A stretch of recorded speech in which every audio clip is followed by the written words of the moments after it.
মই আপোনালোকক স্বাগতম জনাইছো। দৰ্শকসকল, আজি মই আপোনালোকৰ ওচৰলৈ অসমৰ লগতে দেশ বিদেশৰ বিভিন্ন ধৰণৰ খবৰ লৈ আহিছো। খবৰকেইটা খুবেই গুৰুত্বপূৰ্ণ, গতিকে ভিডিঅ'টো অলপো স্কিপ নকৰাকৈ শেষলৈ চাই যাব। নিতৌ এনে ধৰণৰ খবৰ পাই থাকিবলৈ আমাৰ চেনেলটো ছাবস্ক্ৰাইব কৰি ৰাখিব আৰু এটা কৰি লাইক কৰি আমাক উৎসাহিত কৰিব। আহক এতিয়া আমি ভিডিঅ'টো আৰম্ভ কৰোঁ। এই মুহূৰ্তৰ কেইটামান গুৰুত্বপূৰ্ণ খবৰ। 6 অক্টোবৰত লাখ লাখ ছাত্ৰীলৈ চৰকাৰী ধন প্ৰদান কৰিব হিমন্ত চৰকাৰে। ৰাজ্যৰ ছাত্ৰীসকললৈ ভাল খবৰ, দুৰ্গা পূজাৰ আগদিনাই একাউণ্টত সোমাব চৰকাৰী ধন। অসমৰ প্ৰায় 2 লাখ ছাত্ৰীৰ একাউণ্টত সোমাব চৰকাৰী ধন। 6 অক্টোবৰত মুকলি কৰি দিয়া হ'ব নিযুত মইনা আঁচনিৰ ধন। ৰাজ্যৰ মুখ্যমন্ত্ৰী ডক্টৰ হিমন্ত বিশ্ব শৰ্মাই কৰিলে এই ঘোষণা। 6 অক্টোবৰৰ পুৱা 10 বজাৰ লগে লগে ছাত্ৰীসকলে লাভ কৰিব এই ভাল খবৰ। ইয়াৰ পৰৱৰ্তী খবৰটি খুবেই গুৰুত্বপূৰ্ণ, এটা বিগ ব্ৰেকিং নিউজ। আজিৰে পৰা ৰাজ্যত নাথাকে মহকুমা। মুখ্যমন্ত্ৰী ডক্টৰ হিমন্ত বিশ্ব শৰ্মাই কৰিলে ডাঙৰ ঘোষণা। মহকুমাৰ বিপৰীতে থাকিব সমজিল্লা। ৰাজ্যৰ মহকুমা ব্যৱস্থাৰ বিলুপ্তিৰ কথা জনালে মুখ্যমন্ত্ৰী ডক্টৰ হিমন্ত বিশ্ব শৰ্মাই। সমজিল্লাসমূহত জিলা আয়ুক্তৰ সমানেই থাকিব সমজিল্লাধিপতিৰ ক্ষমতা। সমজিল্লা ব্যৱস্থাৰ জৰিয়তে লাভান্বিত হ'ব সমগ্ৰ ৰাজ্যবাসী। জিলা সদৰৰ দৰে এতিয়াৰ পৰা সমজিল্লাতে কৰিব পাৰিব বহু কাম কাজ। ইয়াৰ পৰৱৰ্তী খবৰটি খুবেই গুৰুত্বপূৰ্ণ, এটা বিগ ব্ৰেকিং নিউজ।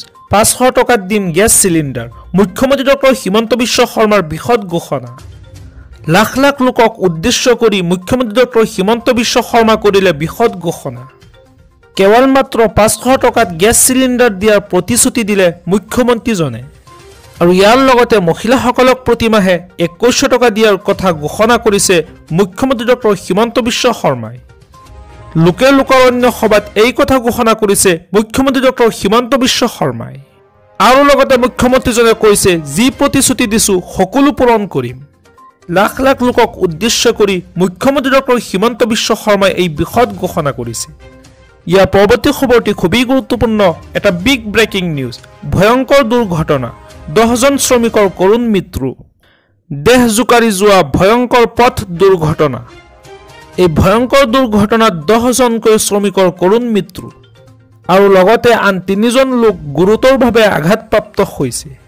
দ্ৰুতবেগী ট্ৰাক আৰু ট্ৰেক্টৰৰ মাজত সংঘৰ্ষই এই ভয়ংকৰ দুৰ্ঘটনা সংঘটিত হৈছে। থিতাতে নিহত হৈছে ট্ৰেক্টৰত থকা 10জনকৈ শ্ৰমিক। 13জনকৈ শ্ৰমিক কঢ়িয়াই নিছিল দুৰ্ঘটনাগ্ৰস্ত ট্ৰেক্টৰখনে। ইয়াৰ ফলত থিতাতে মৃত্যু হৈছে 10জন শ্ৰমিকৰ। আনহাতে সম্প্ৰতি হাস্পতালৰ বিচনাত জীৱন মৃত্যুৰে যুঁজি আছে আন 3জন শ্ৰমিক। উত্তৰ প্ৰদেশৰ মিৰ্জাপুৰত এই ভয়ংকৰ পথ দুৰ্ঘটনা সংঘটিত হৈছে। ইয়াৰ পৰৱৰ্তী খবৰটি খুবেই গুৰুত্বপূৰ্ণ, এটা বিগ ব্ৰেকিং নিউজ। মহিলাসকললৈ চৰকাৰৰ ডাঙৰ উপহাৰ। এইবাৰ মহিলাসকললৈ চৰকাৰে বিনামূলীয়াকৈ প্ৰদান কৰিব ৰন্ধন গেছ চিলিণ্ডাৰ। বিনামূলীয়া গেছ চিলিণ্ডাৰ লাভ কৰিব হাজাৰ হাজাৰ মহিলাই।